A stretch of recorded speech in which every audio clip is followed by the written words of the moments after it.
다 함께 경배와 찬양으로 2024년 6월 9일 성령 강림후 제3주 온유교회 주일 예배를 시작하시겠습니다.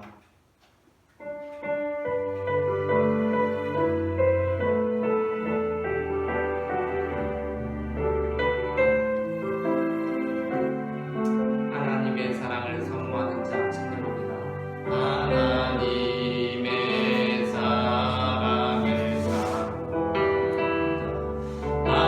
하나님의 평안을 바라보는 자 너의 모든 것 참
이 시간 우리 다 함께 힘차게 박수 치시면서 이 눈에 아무 증거 아니 배워도 기쁜 마음으로 찬송하시겠습니다.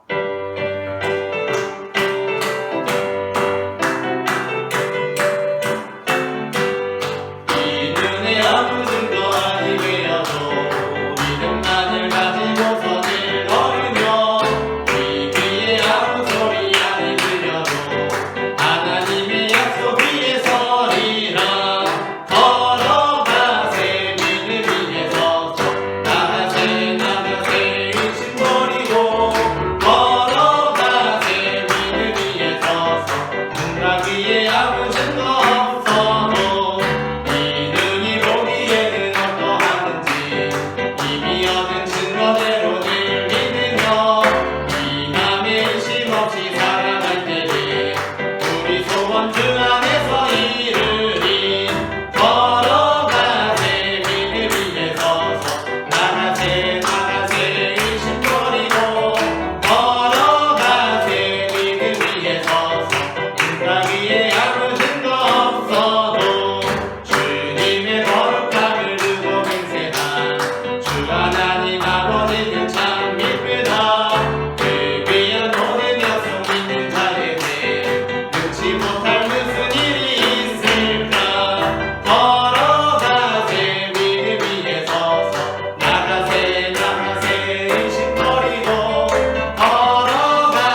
의심하는 나를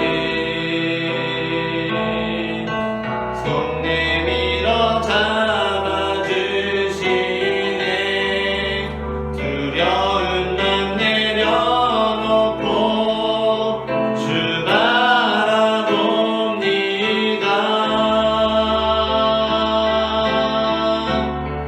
주님을 보게 하소서. 나를 붙드소서. 내 뜻과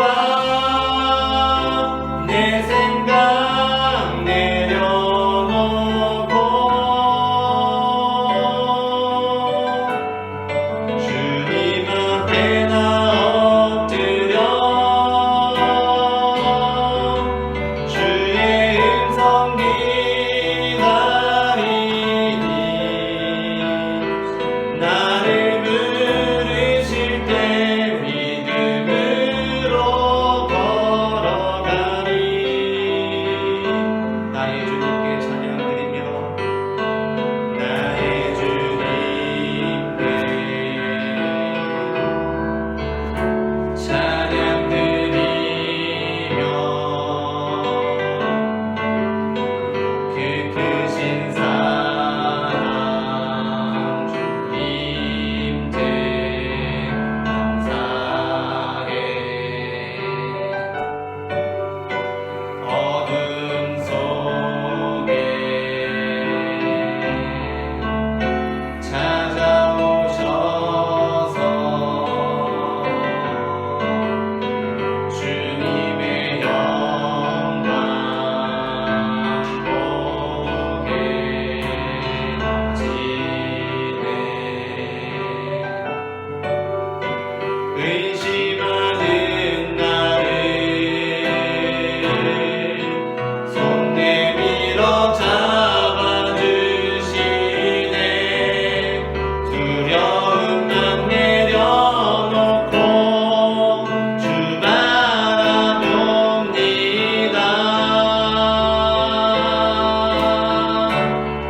주님을 보게 하소서. 나를 붙드소서.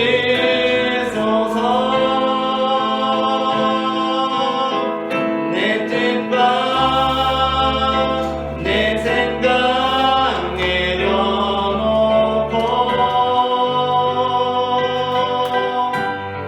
주님 앞에 나 엎드려 주의 음성 기다리니 나를 부르실 때 믿음으로 걸어가리. 주님을 보게 하소서. 주님을 보게 하소서.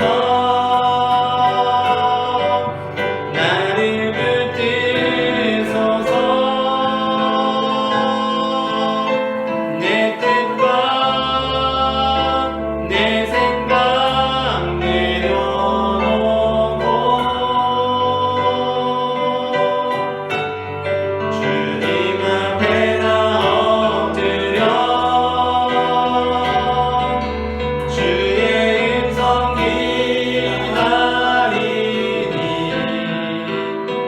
나를 부르실 때 믿음으로 걸어가리.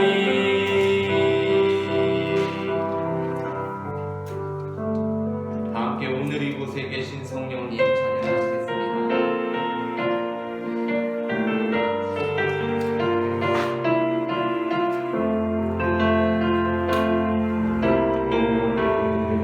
오늘 이곳에 계신 성령님 우리에게 말씀하시고 우릴 가르치소서.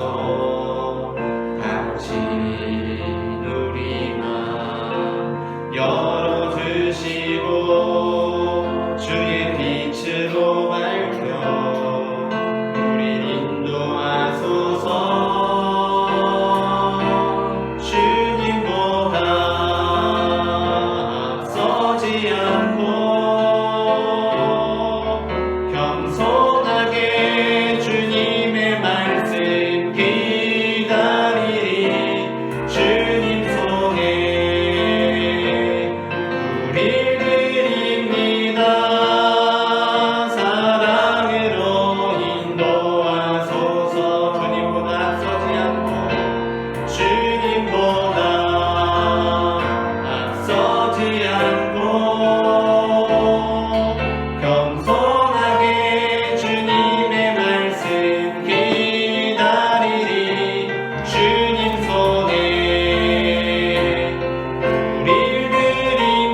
내가 전심으로 주께 감사하며 신들 앞에서 주께 찬송하리이다. 내가 주의 성전을 향하여 예배하며 주의 인자하심과 성실하심으로 말미암아 주의 이름에 감사하오리니 내가 간구하는 날에 주께서 응답하시고 내 영혼에 힘을 주어 나를 강하게 하셨나이다. 아멘. 우리의 산성이요 피난처가 되시는 하나님, 주님의 보호하심과 인도하심을 받으며 저희가 평안과 기쁨으로 한 주간을 보냈습니다. 녹음이 짙어가는 이 좋은 계절에 저희에게 거룩한 주일을 허락해 주시고 하나님의 품 안에 거하며 안식을 누리고 예배하게 하시니 감사를 드립니다. 예배하는 우리 마음을 성령님께서 온전히 주관하여 주시기를 원합니다. 그리하여 세상과 나는 간 곳 없게 하시고 오직 나를 구원하신 예수 그리스도의 십자가만 보이게 하옵소서. 삼위일체 하나님께만 경배와 찬송과 영광을 올려드리오며 예수님의 이름으로 기원하옵나이다. 아멘.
긍휼히 받으시며 노하기를 더디하시며 인자하심이 풍부하신 하나님, 광야 같은 세상 길을 걸어갈 때에 하나님께서는 우리 위에 낮에는 구름 기둥을 펼쳐주시고 밤에는 불기둥을 세워 인도하여 주셨습니다.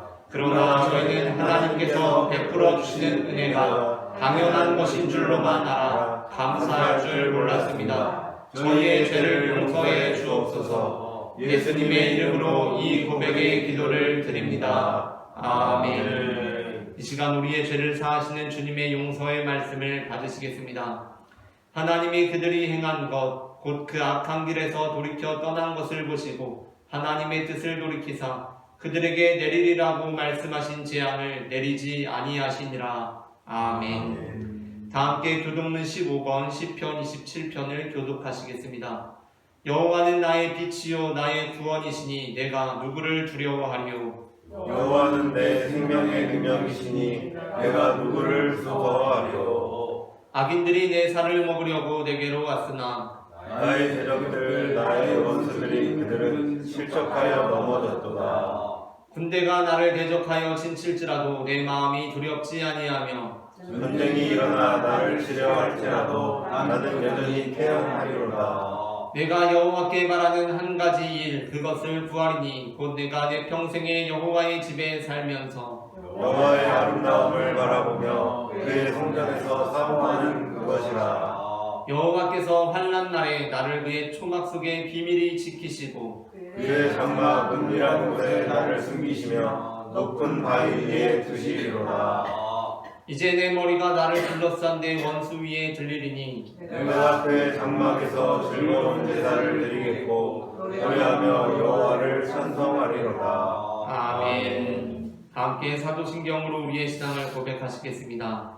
전능하사 천지를 만드신 하나님 아버지를 내가 믿사오며 그 외아들 우리 주 예수 그리스도를 믿사오니 이는 성령으로 잉태하사 동정녀 마리아에게 나시고 본디오 빌라도에게 고난을 받으사 십자가에 못 박혀 죽으시고 장사한 지 사흘 만에 죽은 자 가운데서 다시 살아나시며 하늘에 오르사 전능하신 하나님 우편에 앉아 계시다가 저리로서 산자와 죽은 자를 심판하러 오시리라. 성령을 믿사오며 거룩한 공예와 성도가 서로 교통한 것과 죄를 사하여 주신 것과 몸이 다시 사는 것과 영원히 사는 것을 믿사옵나이다.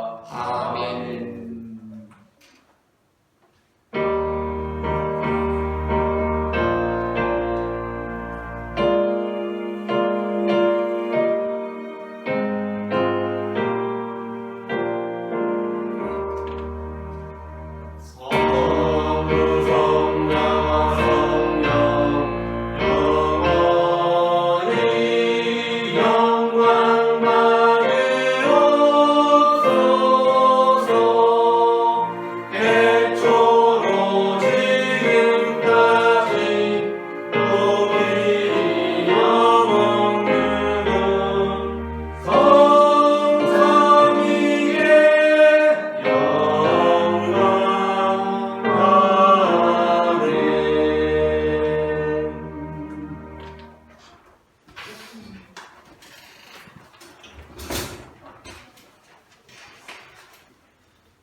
만군의 주 여호와 하나님 우리 아버지, 거룩한 주일을 허락하시고 주의 전에 나와 머리 숙여 예배드리게 하시니 주님 예배를 받으시고 영광을 받으옵소서. 은혜로우신 하나님 아버지, 죄로 죽었던 우리를 십자가의 사랑으로 살리시고 부활의 산 소망을 주셔서 날마다 주님께 감사함으로 살게 하시니 무한 감사를 드립니다. 한 주간도 범사에 감사합니다. 우리를 사랑하신 하나님 아버지, 세상에서의 복잡했던 마음을 오늘 예배를 드림으로 결단하게 하시고 마음이 흔들릴 때마다 주님께 기도함으로 새롭게 전진하는 믿음을 허락하여 주시옵소서.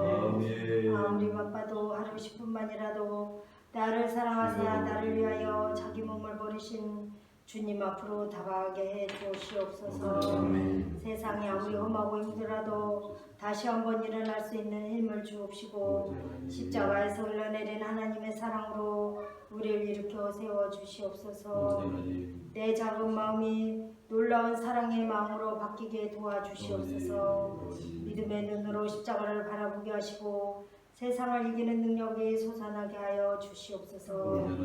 하나님 아버지, 우리 교회가 주님의 은혜 안에 성도 간의 사랑이 가득하고 그리스도의 향기로 지역사회에 주님의 사랑을 베푸는 축복의 통로가 되게 하여 주시옵소서. 예배와 말씀을 통해 믿음이 회복되고 다시금 새 힘을 얻어 세상 속에서 빛의 자녀로 살아가게 하여 주시옵소서. 주여, 세상은 날마다 제가 간영하여 혼돈합니다. 우리의 작은 신음도 응답하시는 주님을 바라보며 소망으로 살아가게 하여 주시옵소서. 우리 온유교회가 시작은 미약하나 나중은 창대하리라는 약속의 말씀을 잡고 기도하오니 주님 도와주시고 긍휼을 베풀어 주시옵소서. 오늘 말씀을 전하시는 목사님께 성령의 충만함으로 말씀을 전하실 때에 모두 은혜 받고 한 주간 승리하게 하옵소서.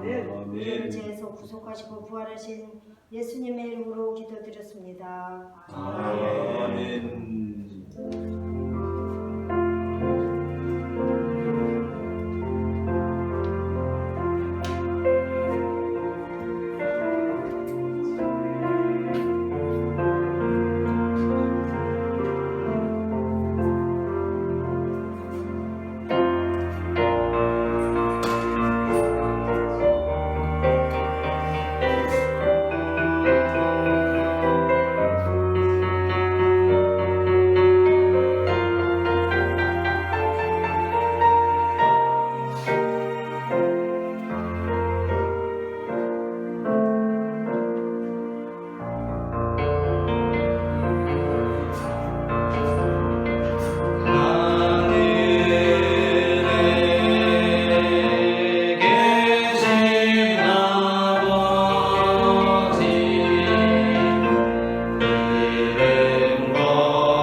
오늘 우리가 다 함께 나눌 말씀은 고린도후서 4장 13절부터 5장 1절까지 말씀입니다.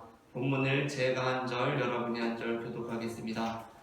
기록된 바 내가 믿었으므로 말하였다 한 것 같이 우리가 같은 믿음의 마음을 가졌으니 우리도 믿었으므로 또한 말하노라. 주 예수를 다시 살리시니가 예수와 함께 우리도 다시 살리사 너희와 함께 그 앞에 서게 하실 줄을 아노라. 이는 모든 것이 너희를 위함이니 많은 사람의 감사로 말미암아 은혜가 더하여 넘쳐서 하나님께 영광을 돌리게 하려 함이라. 그러므로 우리가 낙심하지 아니하노니 우리의 겉사람은 낡아지나 우리의 속사람은 날로 새로워지도다. 우리가 잠시 받는 환난에 경한 것이 지극히 크고 영원한 영광에 중한 것을 우리에게 이루게 함이니 우리가 주목한 것은 보이는 것이 아니요 보이지 않는 것이니 보이는 것은 거짓말이요 보이지 않는 것은 영원함이라. 함께 읽겠습니다. 만일 땅에 있는 우리의 장막집이 무너지면 하나님께서 지으신 집 곧 손으로 지은 것이 아니요 하늘에 있는 영원한 집이 우리에게 있는 줄 아느니라. 아멘.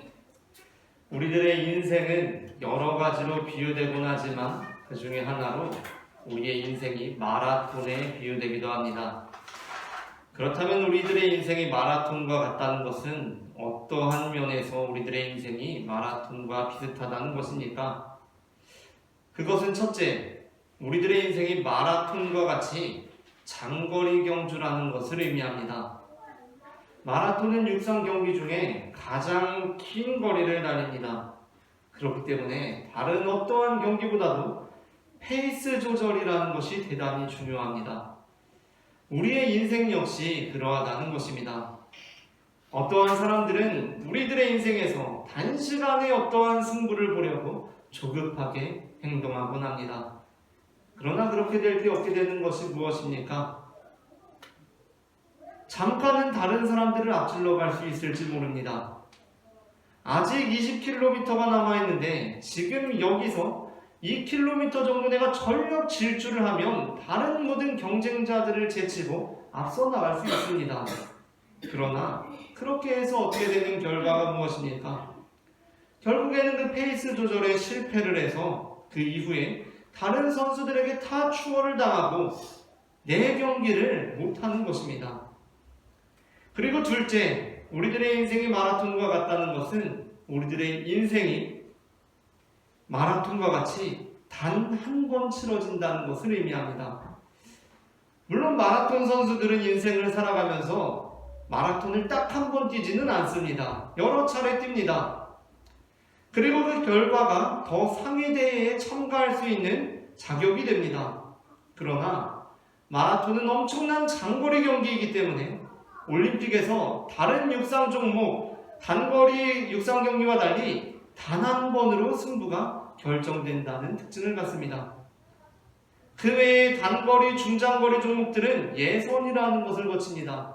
그래서 물론 예선을 탈락할 수도 있지만 예선에서 그다지 성적이 좋지 못했어도 일단 예선을 통과하기만 하면 그 다음에는 1등을 할 수도 있고 올림픽 신기록을 세울 수도 있습니다. 그러나 마라톤은 예선이 없습니다. 마라톤은 연습이 없습니다. 예선을 치를 수도 없습니다. 기회는 단 한 번입니다. 우리의 인생 역시 마찬가지입니다. 생각해보면 좀 실수했어도 그냥 새롭게 시작할 수 있을 것 같습니다. 잘못했어도 툭툭 털고 시작할 수 있을 것 같습니다. 이번에 어떤 부분에서 실수한 것 같은데 준비가 덜 된 것 같은데 루틴이 좀 꼬인 것 같은데 하면 그거 그냥 예선이니까 다 버리고 잘 보완해서 새롭게 시작하면 될 것 같습니다. 그런데 그렇게 시작할 수가 없다는 것입니다. 그래서 내 실수는 끝까지 죽을 때까지 안고 갈 수밖에 없습니다. 내가 한 이 잘못은 이 단 한 번의 경기가 끝날 때까지 계속 안고 갈 수밖에 없는 것입니다. 왜냐하면 우리의 인생이라는 경기는 예선이 없고 모두 한 번의 결선에 진출해서 단 한 번으로 승부를 봐야 하는 성격의 것이기 때문입니다. 그리고 마지막으로 셋째, 우리의 인생이 마라톤과 같다라는 것은 다른 종목들과 달리 그 결승점이 보이지 않는다는 특징을 가지고 있습니다. 다른 대부분의 육상 경기들은 처음부터 그 목표 지점이 내 눈에 보입니다. 그래서 그 눈에 보이는 결승 지점을 향해서 달립니다. 그런데 마라톤은 그렇지 않습니다. 마라톤은 어디서 듣기는 들어봤는데 결승 지점이 눈에 딱 보이지가 않습니다. 그래서 마라톤 선수들이 어떻게 합니까? 결승선이 안 보이니까 그냥 주변 경치 감상하면서 주변 경치 보면서 달립니까? 물론 가다 보면 물도 마셔야 되고 다른 선수들이랑 부딪히면 안 되고 길도 잘 찾아가야 하니까 주변을 의식해야 하는 것은 맞습니다. 그러나 마라톤 선수들이 주목하고 달리는 것이 있습니다. 그것은 바로 비록 우리 눈에는 보이진 않지만 그 결승선, 그것을 주목하고 달리는 것입니다. 그렇게 할 때에야만 그 마라톤을 완주하고 좋은 성적을 거둘 수 있습니다. 경치가 좋다고 경치의 시선을 빼앗겨서 결승 지점에 주목하지 않고 야 경치 좋네 하고 달리다가는 마라톤 경기를 다 망치고 맙니다. 우리의 인생 역시 마찬가지입니다. 인생이 마라톤이라는 말은 다른 여러 가지 의미와 함께 우리가 주목해야 하는 것은 지금 내 눈앞에 보이는 것들이 아니라 눈에 보이지 않는 것이다 라고 가르쳐 줍니다. 오늘 우리는 우리가 주목하는 것이라는 제목의 설교를 나누려고 합니다. 제목을 제가 선창하면 여러분께서 후창하셔서 두 번 해보겠습니다. 우리가 주목하는 것, 우리가 주목하는 것, 우리가 주목하는 것, 우리가 주목하는 것. 여러분이 주목하고 있는 것은 무엇입니까? 오늘 전해지는 말씀을 통하여서 구원받은 하나님의 백성들이 마땅히 주목해야 하는 보이지 않는 것이 무엇인지에 대해서 알게 되고 그 보이지 않는 것에 주목함으로 우리에게 주어진 인생이라는 경주를 끝까지 잘 완주해내는 성도들이 되기를 소망합니다. 아멘. 그렇다면 우리가 마땅히 주목해야 하는 보이지 않는 것은 무엇입니까? 그것은 첫째, 함께 읽겠습니다. 첫째, 우리의 속사람입니다. 함께 읽겠습니다. 첫째, 우리의 속사람입니다. 고린도서 4장 16절은 이렇게 말씀합니다. 합독하시겠습니다. 그러므로 우리가 낙심하지 아니하노니 우리의 겉사람은 낡아지나 우리의 속사람은 날로 새로워지도다. 아멘. 야고보서 2장 1절은 이렇게 말씀합니다. 합독하시겠습니다. 내 형제들아 영광의 주 곧 우리 주 예수 그리스도에 대한 믿음을 너희가 가졌으니 사람을 차별하여 대하지 말라. 아멘. 그런데 이 야고보서 본문은 우리가 이전에 사용하던 개역 한글 성경에서 이렇게 번역되어 있습니다. 약간의 차이가 있는데 다시 한번 읽겠습니다. 내 형제들아 영광의 주 곧 우리 주 예수 그리스도를 믿는 믿음을 너희가 받았으니 사람을 외모로 취하지 말라. 아멘. 개역개정 성경의 경우는 야고보서 2장 1절 이하에 나오는 내용들이 특별히 사람의 외모를 보고 사람들을 차별하여 대하는 문제를 거론하고 있기 때문에 이 본문의 주된 내용이 사람을 외모를 보고 차별하지 말라는 것으로 이해하고 바로 그 차별하지 말라는 것에 중점을 두었습니다. 그러나 그럼에도 불구하고 우리는 이 차별하지 말라는 말씀이 특별히 외모를 보고 차별하지 말라는 말씀이라는 것을 기억해야 합니다.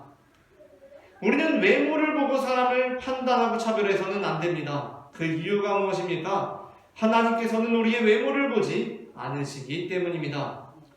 이스라엘의 초대 왕이었던 사울이 하나님께 순종하는 데 실패하자 하나님께서는 이새의 아들 중 한 사람을 그 다음 왕으로 정하시고 사무엘을 베들레헴에 보내십니다. 사무엘상 16장 1절 말씀을 합독하겠습니다.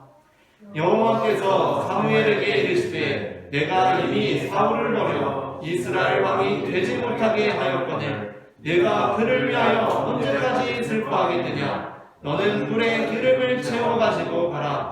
내가 너를 베들레헴 사람 이새에게로 보내리니 이는 내가 그의 아들 중에서 한 왕을 보았느니라 하시는지라. 아멘. 그렇게 사무엘은 이제 베들레헴으로 가서 이새의 아들들을 만납니다. 그때 사무엘이 이새의 첫째 아들 엘리압을 보고 와, 과연 하나님께서 기름 부으실 만한 자가 여기 있구나 라고 생각합니다. 그런데 그때 하나님께서 그 사무엘에게 어떻게 말씀하십니까? 7절 말씀을 함께 읽겠습니다. 여호와께서 사무엘에게 이르시되 그의 용모와 키를 보지 말라. 내가 이미 그를 버렸노라. 내가 보는 것은 사람과 같지 아니하니 사람은 외모를 보거니와 나 여호와는 중심을 보느니라 하시더라. 아멘. 사람들은 외모, 겉사람을 보지만 하나님께서는 중심, 그 속사람을 보십니다.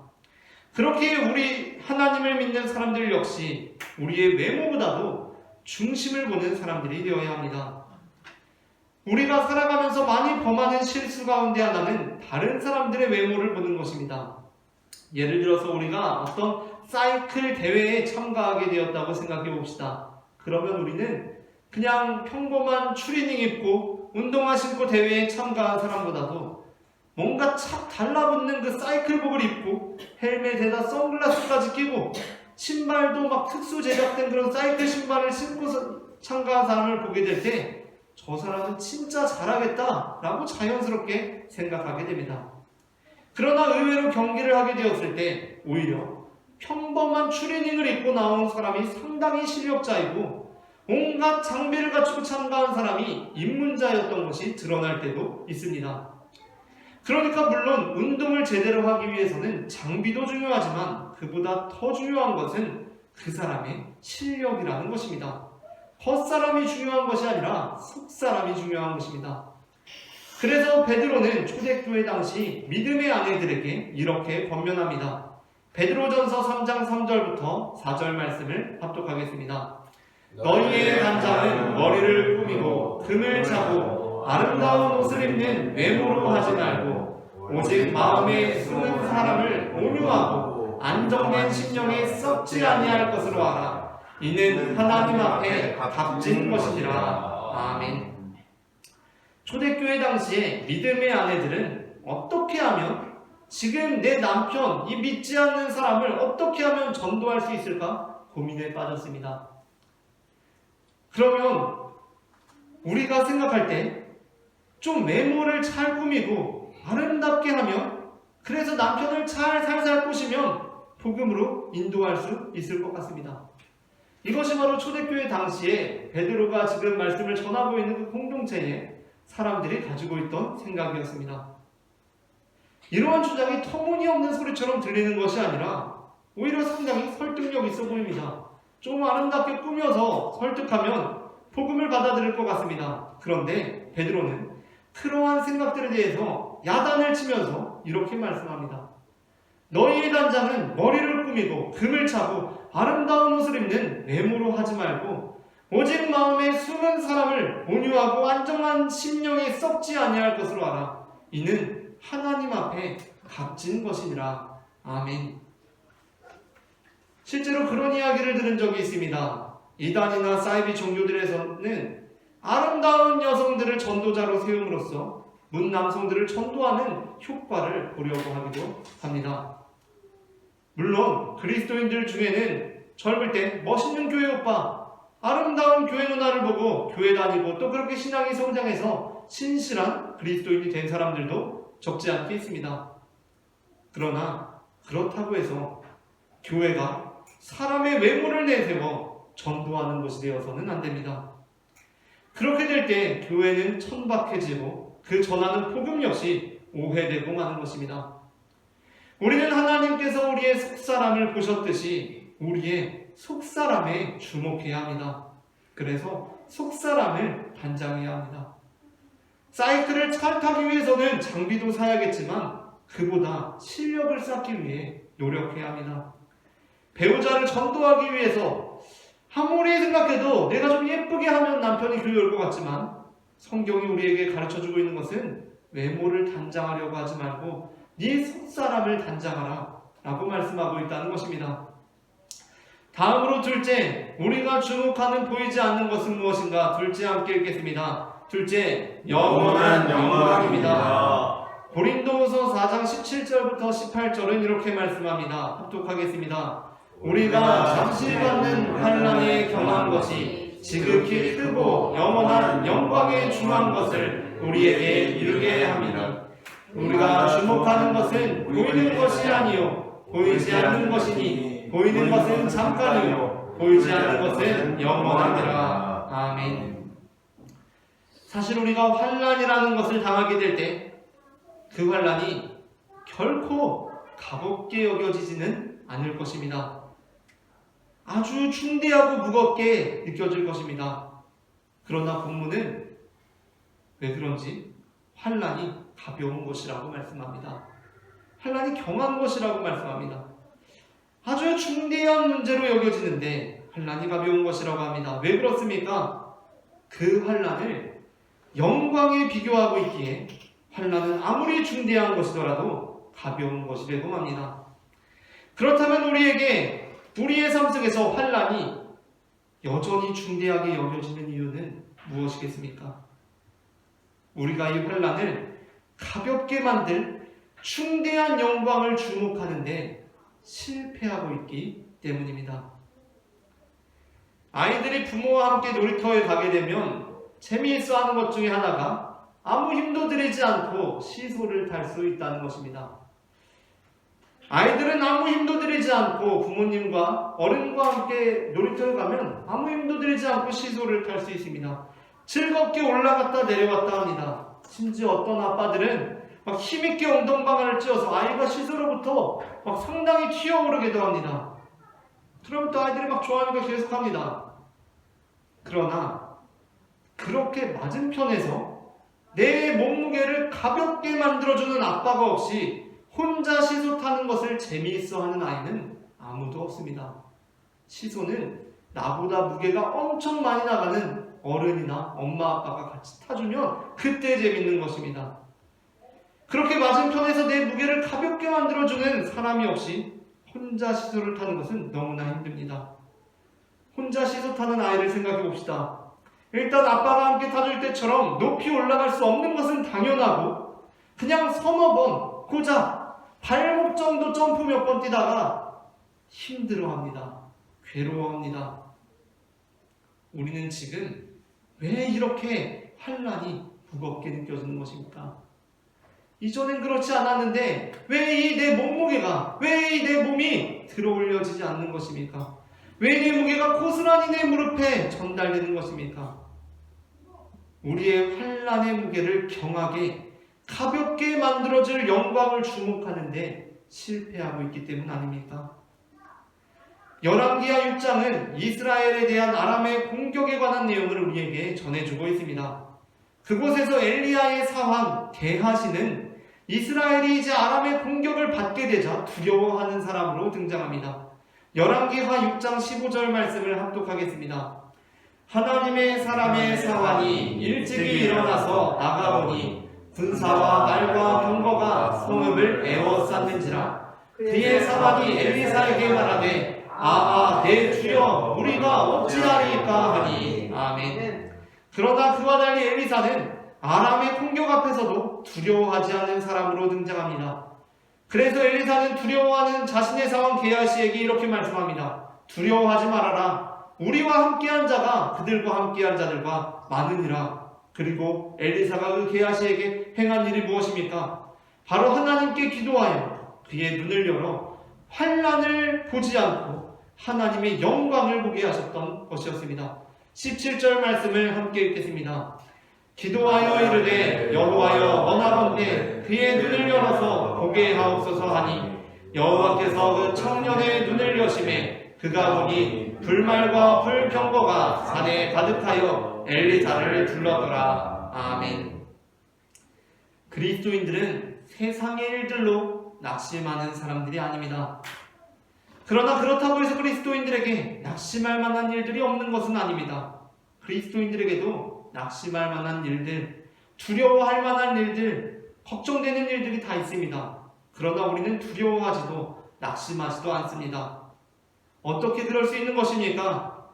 우리 역시 우리를 공격하기 위해 달려드는 아람 군대를 분명하게 보고 있습니다. 우리도 내 몸무게가 한 25kg 정도 나가서 혼자 시소를 타기에는 너무나 힘도 들고 재미도 하나도 없습니다. 그런데 우리는 그게 두렵지가 않습니다. 왜냐하면 우리에게는 우리와 함께하는 불말과 불병거를 우리가 보고 있기 때문입니다. 나의 앞에 우리의 하늘아버지가 함께 계실 때 우리는 이 몸무게 내 25kg가 하나도 무겁지 않고 신나게 즐겁게 시소를 타면서 내 몸무게를 감당할 수 있다는 것입니다. 어떤 토크쇼에서 엄청난 활약을 보이던 한 연예인 예능인이 한동안 이제 방송에 뜸하다가 다시 토크쇼에 출연하면서 수많은 에피소드들을 풀어냅니다.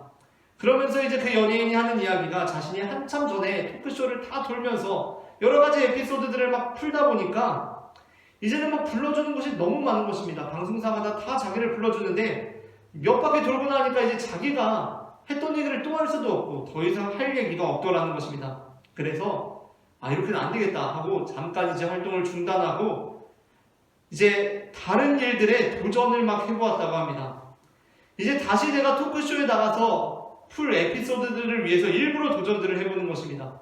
평생 해본 적도 없는 요리도 해보고 영어도 못하는데 막 미국 가서 며칠 지내보고 하면서 일부러 에피소드를 만들기 위해서 고생도 해보고 도전도 해보고 지냈다는 것입니다. 그러는 것이 때로는 힘들고 어려웠지만 그는 그 고생을 하면서 이 고생이 내가 다시 몇 년 후에 방송에 나가서 써먹을 만한 얘기거리가 될 수 있겠다라는 생각을 하면서 그 고생을 자처했다는 것입니다. 그리스도인으로 산다는 것도 이와 묘하게 비슷한 지점이 있습니다. 한국 남자들 중에는 사정상 군대를 못 다녀온 분들도 분명히 있을 것입니다. 사정상 못 갔다면 어쩔 수 없는 것이고 그것을 비난할 수는 없습니다. 그러나 남자들이 모이면 가끔 군대 얘기를 꼭 하게 됩니다. 군대 얘기를 하게 될 때 군대를 안 다녀온 사람은 티가 납니다. 말이 없어집니다. 딱히 자기가 할 말이 없는 것입니다. 다른 사람들은 막 자기가 뭐라도 하나 더 얘기하려고 군대에서 있었던 얘기를 하려고 줄 서 있는데 나는 할 얘기가 없습니다. 우리가 천국에 가면 우리는 베드로도 만나고 바울도 만나고 야고보도 만납니다. 그런데 우리가 천국에서 할 이야기가 무엇이 있겠습니까? 이런저런 이야기 하겠지만 어쩌다 보면 남자들 군대 얘기하듯이 야 그때 있잖아 내가 이 땅에서 살 때 하면서 수다 떨 때도 있지 않겠습니까? 이 땅에서 고생한 얘기할 때도 있지 않겠습니까? 그러니까 그리스도인들에게는 그 앞서 말한 그 연예인처럼 그 예능인처럼 좀 엉뚱하지만 약간 괴짜스러운 면들이 있다는 것입니다. 막 고생합니다. 지금 고난 힘듭니다. 어렵습니다. 막 괴롭습니다. 막 죽을 것 같습니다. 그런데 참 엉뚱하게 이런 생각합니다. 야, 이거 천국 가서 얘기하면 웃기겠다 라는 생각이 든다는 것입니다. 그래서 어떻게 하는 것입니까? 그리스도인들은 그렇게 이 땅에서 진짜 힘들고 막 괴롭고 죽겠는데 그 고난을 이겨낼 힘을 얻게 된다는 것입니다. 왜냐하면 우리는 이 고난을 바라보는 것이 아니라 영광을 바라보고 있기 때문입니다. 마지막으로 셋째, 우리가 주목하는 보이지 않는 것은 무엇인가? 다 함께 읽겠습니다. 셋째, 하늘에 있는 영원한 집입니다. 고린도후서 5장 1절은 이렇게 말씀합니다. 말씀을 합독하겠습니다. 만일 땅에 있는 우리의 장막집이 무너지면 하나님께서 지으신 집 곧 손으로 지은 것이 아니요 하늘에 있는 영원한 집이 우리에게 있는 줄 아느니라. 아멘. 누가복음 16장에서 예수님께서는 그 유명한 부자와 나사로에 관한 말씀을 들려주십니다. 그곳에서 예수님께서는 우리의 삶이 이 땅에서의 삶으로 끝나는 것이 아니라 하늘나라로 이어진다고 말씀하십니다. 그리스도인들에게 이 땅에서의 사명은 대단히 중요한 의미를 갖습니다. 우리는 죽어서 가게 될 하늘나라만을 사모하며 이 땅에서의 삶을 부정해버리는 자들이 아니라 이 땅 가운데 하나님의 나라를 실현하기 위해 부단히 애쓰는 사람들입니다. 그러나 그럼에도 불구하고 우리가 이 땅 가운데 하나님의 나라를 이루고자 애쓸 수 있는 이유는 우리가 이 땅에 목숨을 걸고 살아가는 것이 아니라 우리가 하늘나라를 바라보고 있기 때문입니다. 그렇기에 사도 바울은 이렇게 말씀합니다. 고린도전서 15장 19절을 합독하시겠습니다. 만일 그리스도 안에서 우리가 바라는 것이 다만 이 세상의 삶뿐이면 모든 사람 가운데 우리가 더욱 불쌍한 자이리라. 아멘. 마라톤을 하는데 결승선이 없는 마라톤을 달려야 하는 사람만큼 불쌍한 인생을 사는 사람은 없을 것입니다. 우리가 이 고통스러운 마라톤을 달릴 수 있는 이유는 지금 비록 보이진 않지만 그럼에도 불구하고 이 마라톤에 분명한 끝이 있다는 것을 알기 때문입니다. 그리고 이 마라톤이 끝나면 우리는 쉴 수 있다는 것을 알기 때문입니다.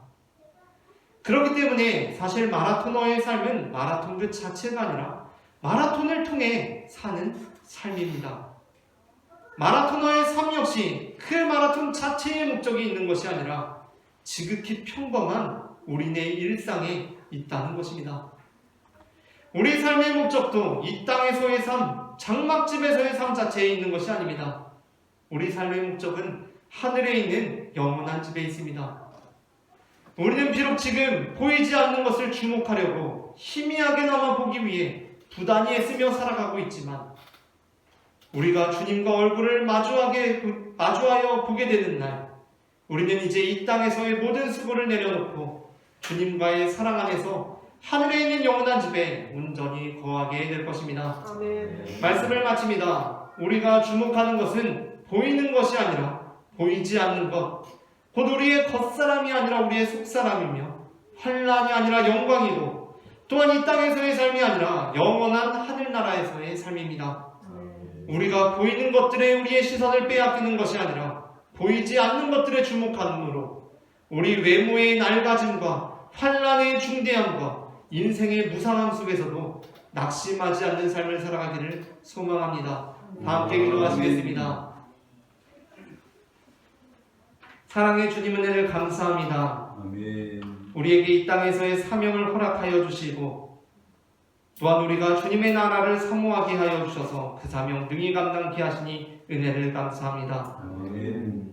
비록 지금 당장 주님의 나라가 우리의 눈에 보이지 않을지라도 우리 눈에 보이지 않는 그 나라를 바라보며 끝까지 달려나가는 믿음의 백성들 될 수 있도록 도와주시옵소서. 때로는 환난이 충대하게 느껴집니다.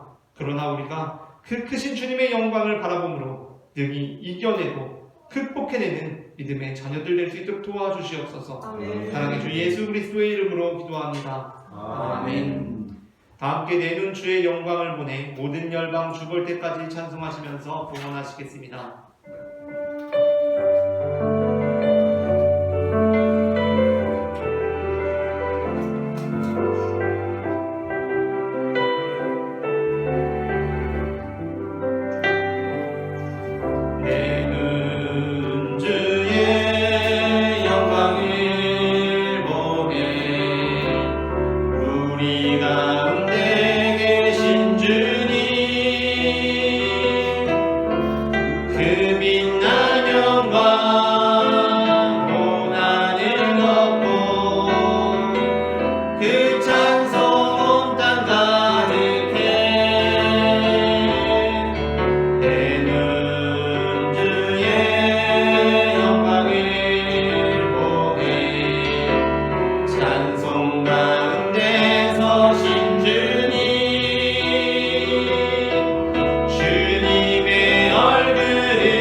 사랑의 주님 은혜를 감사합니다. 지난 한 주간도 우리의 삶의 걸음들을 주님께서 인도하여 주셔서 이렇게 복된 주일에 주님 앞에 나와 다시 예배할 수 있음을 고백합니다.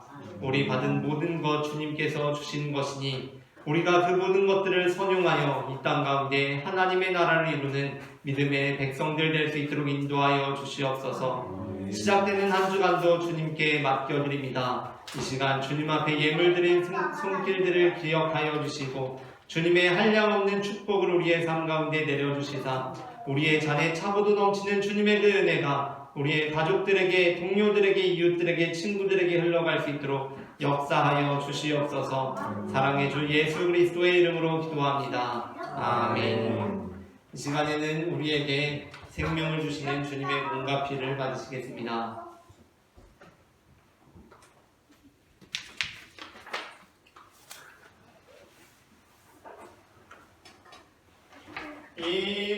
이것은 주님의 몸, 이것은 주님의 피, 이것을 먹고 마셔 주님의 생명 얻네. 이 떡을 받습니다. 이 잔을 받습니다. 주님을 사랑해요. 십자가 기억하리.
우리에게 생명의 몸과 피를 내어주신 주님께 감사하며 다 함께 기도하시겠습니다. 우리를 위해 생명을 주시는 하나님 아버지, 이 거룩한 신비에 감사드리오며 성령의 능력 안에서 새 사람이 되어 하늘나라와 이 땅 위에 임할 때까지 그리스도의 증인으로 살게 하여 주옵소서. 우리 주 예수 그리스도의 이름으로 기도합니다. 아멘. 다 함께 평화의 인사 나누시겠습니다. 주님의 평화가 함께 하시기를 바랍니다. 주님의 평화가 함께 하시기를 바랍니다.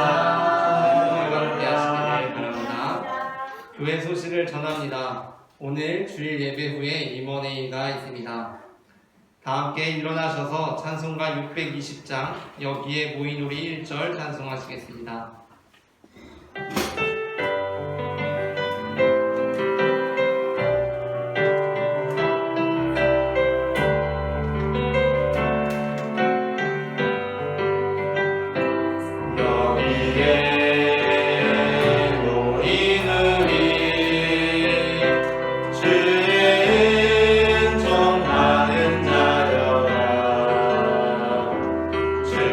주께서 이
예수께서 이르시되 너희는 가서 모든 민족을 제자로 삼아 아버지와 아들과 성령의 이름으로 세례를 베풀고 내가 너희에게 분부한 모든 것을 가르쳐 지키게 하라.